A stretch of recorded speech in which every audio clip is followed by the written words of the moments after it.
Emirate பெண்களுக்கு Abu Dhabi அரசு அளிக்கும் அதிரடி நன்மைகள் உங்களை ஆச்சரியத்தில் ஆழ்த்தும். தனியார் துறையில் பணிபுரியும் எமிரேட் பெண்களுக்கு 90 நாட்கள் ஊதிய மகப்பேறு விடுப்பு கிடைக்கும். மாதத்திற்கு 15,000 திர்ஹாம் நிதி உதவி, கூடுதலாக 30 நாட்கள் கூடுதல் விடுப்பு. இவை அனைத்தும் மகப்பேறு ஆதரவு திட்டத்தின் கீழ் கிடைக்கின்றன. விண்ணப்பிக்க 3 நிபந்தனைகள்.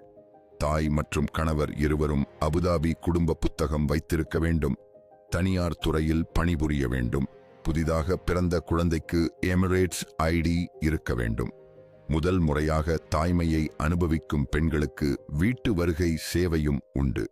இந்த அற்புதமான திட்டங்கள் எமிரேட் குடும்பங்களின் நலனை உறுதி செய்கின்றன. இந்த நன்மைகள் பற்றி உங்கள் கருத்து என்ன? இது போன்ற அதிரடி தகவல்களுக்கு dubai.tamil ஐ பின்தொடருங்கள்.